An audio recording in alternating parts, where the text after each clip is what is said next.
Nós estamos falando sobre guerra e paz. Isso é muito importante, porque o tema de hoje é descanso em meio ao caos.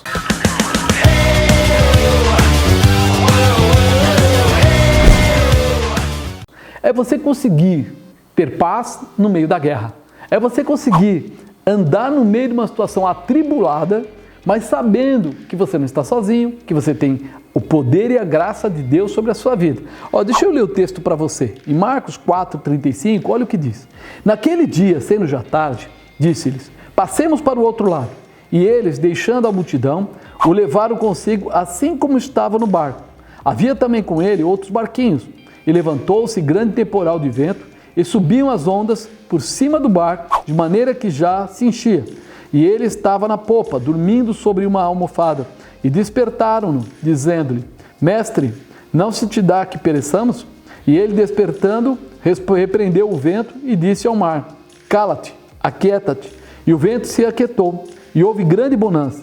Disse-lhes, por que sois tão tímidos? Ainda não tendes fé? E sentiram um grande temor, e diziam uns aos outros, mas quem é este, que até o vento e o mar lhe obedecem? Nós estamos vendo aqui discípulos de Jesus andando com ele, mas assustados com o que ele estava fazendo. É algo que nós precisamos começar a entender que Deus, Jesus Cristo, o Espírito Santo são ilimitados. Ou seja, não há nada para eles que não possa acontecer ou não possa ser realizado.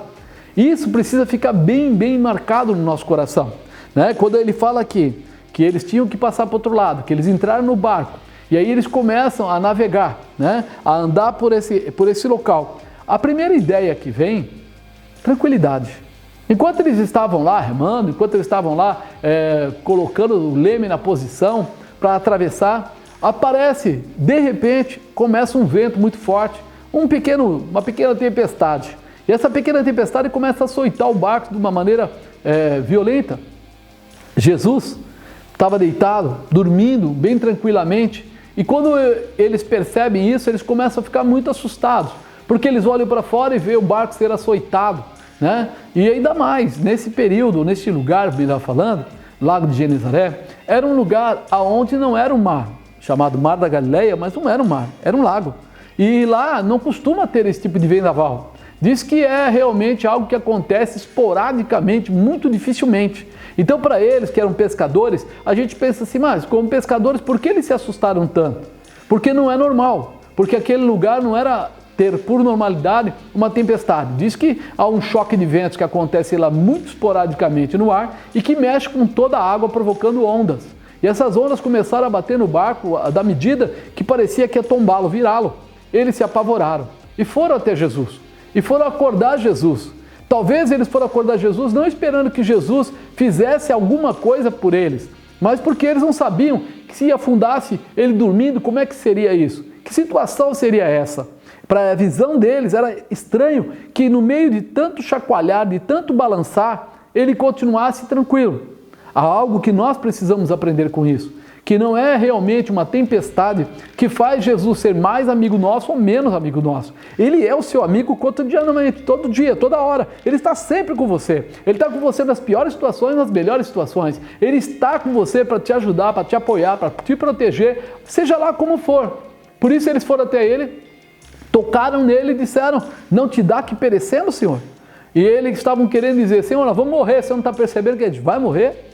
Só que Jesus se levanta, olha para eles, vira para o mar e começa a determinar que a onda parasse, que o vento acalmasse, que a tempestade cessasse, e de uma forma absoluta, sem receio, sem dúvida.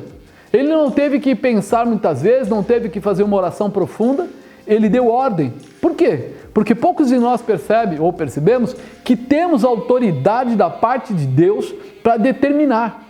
Nós muito poucas vezes utilizamos a autoridade que já foi concebida. Ele já tinha sido batizado, ele já tinha ouvido aquela voz que disse, eis aí meu filho amado em quem me comprazo, ele tinha poder. Será que você já se batizou? Será que você já recebeu a palavra de Deus? Será que você aceitou a Jesus? Então por que está faltando autoridade na sua vida? Será que você não está vivendo a palavra? Porque ele está dizendo isto. Ó, ele mandou parar o vento, mandou parar a tempestade, acalmou tudo. E depois disso, eles ficaram assustados. Quem é este? Que até o vento, o mar obedecem.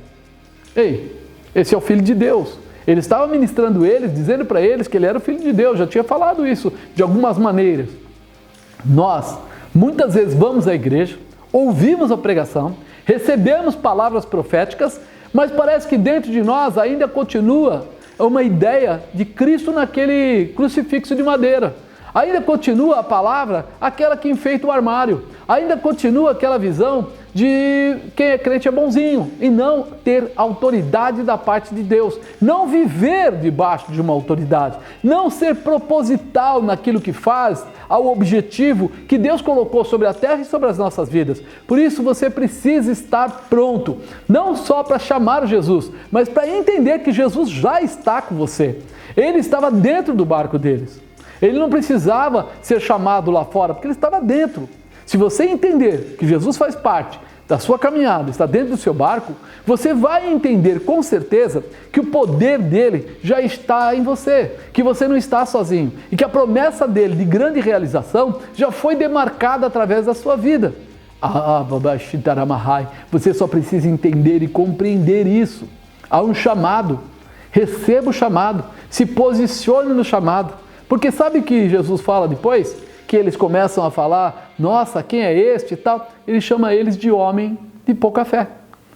Por que vocês tiveram medo? Ele estava dizendo para eles assim, então vocês não entenderam nada o que nós estamos fazendo? Então vocês não entenderam nada o que está acontecendo? Vocês não entenderam ainda que Deus colocou algo grande sobre meus ombros para realizar? Vocês são discípulos, vocês são os apóstolos, vocês são aqueles que vão dar continuidade a essa tarefa. Era isso que Jesus queria dizer para eles. Ei, é hora de vocês terem fé. E eu quero dizer para vocês na sua casa aí agora. É hora de você ter fé. É hora de você acreditar que mesmo que tudo esteja dizendo que não, mesmo que as coisas estejam difíceis, mesmo que as pessoas não estejam acreditando na palavra profética de grande realização, você é crente, você é cristão. Você passou por tudo isso já. Você tem que viver essa palavra para que toda a verdade de Cristo não só se estabeleça, mas flua através de você, alcance outras vidas através de você, possa tocar naqueles que estão buscando mudança ou transformação. Ei, quem é esse que até o mar, o vento, a tempestade lhe obedece? Ele é aquele que estava junto com Deus quando a terra foi concebida. Lembra?